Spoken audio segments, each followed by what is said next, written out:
Hello everyone, welcome to the 52nd Hewlett Packard's Lab podcast from Research to Reality.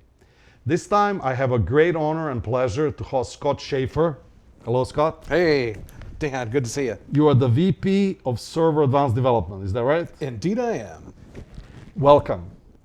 So Scott, you are one of the examples of the leadership in Hewlett Packard Enterprise. Have you ever thought as you were growing up that you will one day become the VP of our big company? I would say, careers go all kinds of different ways, right? So certainly no. When you graduate from college, you don't know where you're going to go. But I didn't have any particular plan or goal for it at all, that's for sure. So when did you start thinking about leadership? I would say there was a time when I graduated as a software developer, and so I did a bunch of that. And you kind of move up a little bit through the technical ranks, and you start to be an architect, or today what I call like a master level engineer. And you're helping design, and you start to help making decisions on what should happen. And at some point, you start to say, well, I think I can make more of a difference in leadership than purely technical. And so I decided to make that jump about that time. And somewhere I heard that companies are like snowflakes, no two are the same. You, before HPE, you worked for EMC. Can you draw some comparisons in terms of culture, leadership, anything? Yeah, big time. EMC was quite a bit different because I would say it was a very sales-oriented culture, in that there's some good things and bad things about that. I'd say some of the good things is that everybody is very, very focused on the customer, very focused on getting the deals. Didn't matter where you were in the organization, you are really oriented towards, let's make sure that customers are happy and that we're helping the sales team win deals and helping that next quarter. It was very, very focused. And so there's a little bit of a downside to that. I'd say sometimes it can be kind of cutthroat. That is the norm in a sales organization. And so HPE is, I would say, a little friendlier, a little better work-life balance than there. But at the same time, we can be, I'm not saying we're not focused on customer, because we care very much, we want to be. But I think we take a little bit longer view as well. We look and say, okay, how can this be operated over 5 years or 10 years? Where sometimes I think if it's purely sales oriented, you get narrowed up on the quarter. So that means we're also focused on technology and technology leadership. So how does it reflect your technical leaders in your organization? How do they make a difference? Yeah, the thing that I push all the time is that you have to have ideas before you can have innovation.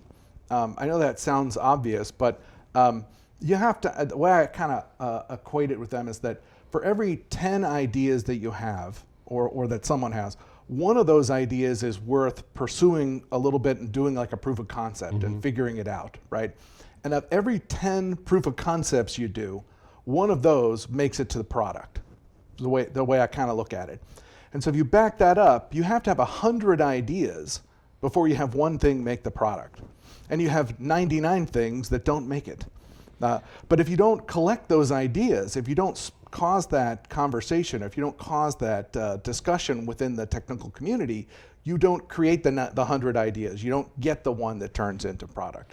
Plus these 99 probably support that one, make it stronger, better, etc. So what I try to tell folks is that you should always be learning, whether you learn from you should learn something from the failures. I say failures is a little strong. It's that you investigated something and it didn't turn into a product. That doesn't mean it's a failure if you learn something from it. So I really encourage my teams, and we create forums for people to bring forward and share their learnings, even when the thing is not something we're going to move forward with, or it isn't a wild success. So can you give some examples that are close to your heart? It could be any past or current effort. Oh, absolutely. So, we have one of the folks, and he's been working on, we spent some time working on a possible solution we were going to do involving DPUs. And we spent a lot of time working on it. And ultimately, we got to the conclusion, we looked at innovation ideas, we looked at the market, we looked at the revenue and margin profile, the whole thing. Ultimately, we decided not to do it, but we learned so much along the way. It enabled us to say, okay, now we know what the market is around GPUs. We know what's going on in all of the potential partners that we can work with, whether it's AMD, Pensando, or NVIDIA, or Intel. We know that really intimately, and so we're in a great position to be able to help advise customers. So many times it's much more important to decide what you're not going to do than what you are going to do. Oh, absolutely. I'm glad you mentioned partners. How does it work? How do you collaborate with them? We have many partners. How do you select the most important ones? How do you work with them? How you exchange ideas? What kind of relationship do you build? Yeah, it depends on what kind of partner that you're talking to, because we have all kinds of different, I feel like different kinds, right? Microsoft and VMware are partners of ours, but they're not suppliers, and so therefore they're not listening to our agenda. They're doing their own agenda, and we have to find that mutual point in their priorities that match our priorities. I remember sitting down with the chief executive for Red Hat back when before it was acquired by IBM, and we just went through give me your top 3 priorities for the year. What are they? And I said, let me share you with what HPE's are. Oh, look, these 2, one on each side, they are consistent with one another. All right, we have a strategic reason to have a relationship and move it forward. If you can't find that, then you're probably not more than just a transactional partner. Now, there are other partners that are suppliers. They are, I think of the folks like the Broadcoms and the Marvells and even AMD and Intel to some degree, right? They're all suppliers to us. Some of those suppliers are taking their cues from us and looking for us to give them direction and give them the priorities, and some of them definitely are not. And so again, you have to look and see, what are they up to, where can we align, and then how do we go to market together, or how do we build a product together? And then that relationship partner to us is very similar, although inverted, with our customers. Oh, totally. And in many ways, we are partnering to our customers with the best ones. I hope so, right? Yeah, that's really important to us, right? We just have these advisory boards that we try to elevate those customers so it isn't just a transactional to them, right? They see us as a technology, a partner for them, who are giving them advice, helping them come up with solutions, mutually working together on how we can develop solutions. And that's just a great relationship, right? Because they get something that they need, they're going to be successful. We get a whole bunch of learnings, and then we can take those to other customers in the market. I know that you just happen to be extremely interested, like many others in industry nowadays, in sustainability. Can you tell us what your approach is? How are we going to win this extremely important game? Well, when you think about sustainability, that's a big topic first, right? And so what we've done is we've kind of broken the problem down a little bit into what I think of our sustainability offerings, things that we are going to take to our customers and that they're interested in buying, and they absolutely are. That's one of the reasons that makes this space so exciting, is that many customers are now really interested in sustainability in terms of lowering their carbon footprint and making their operations better, right, and cleaner. And so we want to make sure HPE has offerings in that space to help our customers, but we also want to improve ourselves. We need to make Hewlett-Packard Enterprise the greenest company, Green Lake name notwithstanding. We need to make HPE one of the greenest customers, or greenest companies. And so improving ourselves is absolutely critically part of this as well. Things that ultimately will show up at the customer is just we can deliver them a solution or a product with 0 embedded carbon. But will take a lot of work for us to get there. And so when you break those problems up in 2, that's when to me, that's really exciting. I love both sides of that. I love the trying to figure out what kind of offerings we want to have, but I also really enjoy figuring out how we're going to do things differently to build products and solutions internally, to build them in a way using clean energy, or to build them in a way with the minimum embedded carbon. Whoever came up with the name Green Lake was pretty visionary. It turns out, right? Yeah. Yeah. One of the most exciting technologies inside of sustainability are digital twins. I heard you talking with a lot of passion about it. Why is it so? I know they're a sexy topic, but why were you so excited about it? Yeah, we were on that conversation. I was really trying to understand it. I was really trying to understand what was different about that than other simulation technologies, right? Why would you say digital twin is it just the next evolution of simulation? Yep. Is it really something innovatively different? Is there really some applicability to spaces that perhaps we haven't thought of, that you haven't simulated in the past? So that's what had me curious about it, because I was really trying to learn. Yeah. Speaking of twins and individuals, our people are our largest asset. How do you nurture your people, your employees? You know, well, I wish there were just one simple answer. Oh, you just do this, and it'll, you know, of course, because everybody's different. And so I think that's the key. I think you have to understand what motivates each individual, so that you can help them get the benefit or the value of their career, get the benefit of their of what they're trying to accomplish. And so, yeah, for me, the key is understanding what each individual is trying to do and then help them achieve that. Of course, it has to be aligned to the company's goals. It's not just altruistic, but each individual is key. So talking to them, understanding what their goals are, that matters a lot. But I also really like making sure that our folks have the time and the room to learn. Whether it's because you are building a proof of concept and you're learning from it, you're investigating something, you're taking that training class, you're participating in a leadership program, whatever it is, I really think it's important to give people time, actually tell them it's okay, take the day, take a day every week and work on this thing and work on yourself, give them time to do that. Without that, people tend not to. Yeah. So you are one of the unique leaders in our company who was emphasizing open source. Why was it so? I mean, it's obvious now, but 10 years ago or more, you were one of the few who were doing so. Why? How did you come to that importance such early? I guess it was because, my background was writing software and developing it, and I saw that there was an opportunity to just get a lot of leverage from open source. I'm not one of those leaders that thinks that open sourcing our own stuff just for the doing it has any value. I actually don't think it does most of the time. Now, if you can build a community around it and you can get leverage from it, then it has value. But that takes a lot of hard work. And I point out that a lot of people aren't interested in doing that hard work. They just want to open source something and see magic, right? Yep. It's like, no, that's not what happens. So the reason I like it is the opportunity to get leverage from it. They're just, the more smarter people looking at software, the better it is. It's just the way it's always been. Well, it's almost the same ratio, 1 out of 10. You throw out 10, but those that you nurture, few those are becoming successful. Yeah, I guess right. Open source nowadays plays the role of standards, almost, in some ways. Is there still a role for traditional standards in the world? Completely.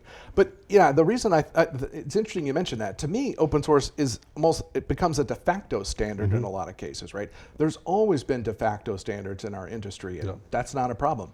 But traditional standards, working with standards bodies, absolutely continues to have a role. We were just talking at lunch with some people today about CXL. We were talking about PCI. We were talking about JDEC. We were talking about these standards exist because we want to create an opportunity for companies to interoperate with one another. So to me, there's definitely important room there where we want to continue to have that interoperability. If you want to create a marketplace for multiple companies to participate, you have to have standards. Yeah.